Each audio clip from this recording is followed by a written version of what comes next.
Welcome to GOODWorks WNC. I'm Michael Trivent. We're here at Travinia Italian Kitchen in Biltmore Parktown Square.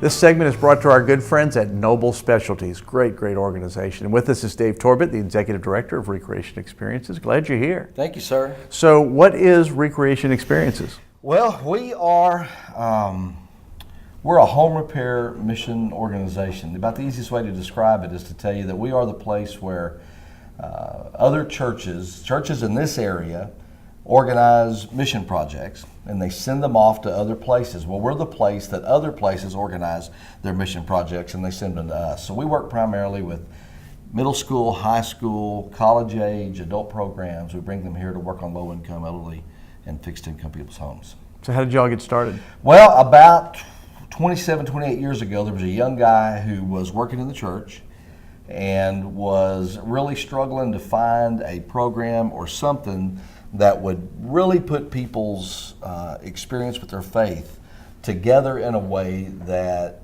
they felt like they'd accomplished something. There were a lot of things that were going on kind of out there in the Christian market at the time 30 years ago, but this guy didn't feel like there was really anything that he could find that would help, especially kids in a youth program, kind of hang some meat on the skeleton of their faith. And so he kept griping about that to God, about, well, you know what, God, there's got to be a program to do this, and if somebody would just put these things together, that would be a great thing. And after 4 or 5 years of wrestling with the Lord, I came here in 1990 and started ReCreation Experiences. So tell me about when they come, are there it's really got to be a continuum of things that happen that you see every time. Every time, and it's the exciting thing about it is, as long as I've been connected with the ministry, is it changes.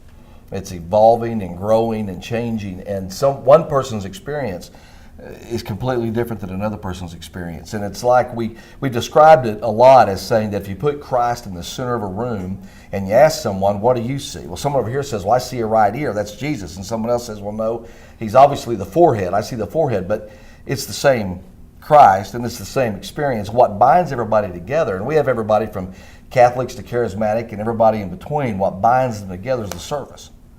And we get up on Sunday night, we have our orientation. I tell everybody that, I know we could probably have a fist fight over communion, but we wouldn't argue about taking that loaf of bread, slicing it to make a sandwich to feed someone that's hungry.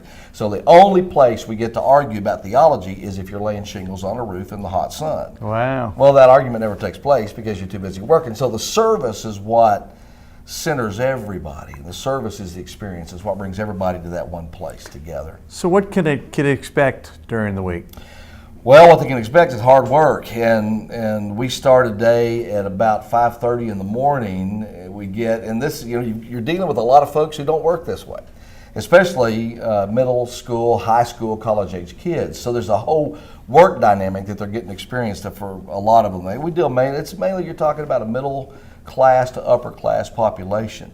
So we start that day about 5:30, we get them up, we feed them, then we do a worship time in the morning, and then virtually from 9 to 5, they're on a job site doing everything from a roof to weatherization to paint to working with a handicap home to expand the doors or widen the doors. We dig septic tanks by hand. So they get a chance to experience just a little bit of everything. And we start on a Monday, they'll start on Monday. They work Monday, Tuesday, they take off Wednesday, and they either go whitewater rafting or do something local. They come back, work Thursday, Friday, leave Saturday, and by the time they're done on Friday, they can actually look and see where they have physically transformed someone's home and transformed their life. Our main goal is to make a home warm, safe, and dry. Do they come kicking and screaming and leave feeling better, or tell me how? I think that for the most part, they come with an idea that it's a mission experience, and as over the years, well, I've seen that evolve and change a lot. We're seeing right now kind of an evolution of the culture of reflecting the desire to work or not work like that. And so now I think maybe there might be a little bit of kicking and screaming with the depth and the difficulty of the work. And over the years, we've even been tempted to maybe alter that work a little bit, but the need doesn't change. The need is still the need. And so I would say that they may come in a little bit. Maybe there's a little bit of surprise for a new group. Most of our teams, I'd say probably 70% of the groups that we work with have been with us before. So they come knowing what they're kind of getting into. But some new groups will come in, and it's a bit of a culture shock. Tell me who you all serve. You all do work for whom? We serve, I would say our average person that we serve is going to be an elderly couple or fixed income family that is making a decision each month between medicine or food or living expenses, and when something big comes along on the home, a roof begins to fail, the money's not there to do that. Now they can make themselves comfortable, they can make their ends meet, but when they're having to do some type of repair, they don't have the money for that. The other population we've seen really grow in the last few years is what's called the working poor population. That's a single parent or it's a working couple who are doing the same thing. They're going to a job, they're working a job, they're taking care of their kids, but a roof fails, the house begins to have a problem, and that's a big ticket expense. And there's just not the money to do that. Or they've lost a week's work or a month's work, and they have just enough to make a living here, but not enough to make those big repairs on their home. So what we do then is we provide that repair, we provide that service, and it's able to keep them in the home. It's able to, provide them some sustainability right where they live. So why are you doing this? Why do I do it personally? Because it's the most fun I get to have. I feel, for me personally, it's who I'm called to be as a servant, to find ways to reach out and serve and to take care of a population. Jesus said, "The poor will be with you always," and this is where I was called to find my response to that.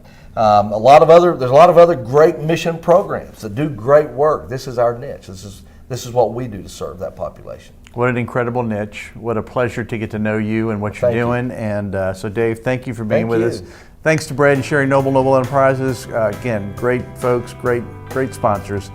Thanks to Travinia Italian Kitchen for hosting us. And GOODWorks WNC is brought to you by Crunch Media. Thank you.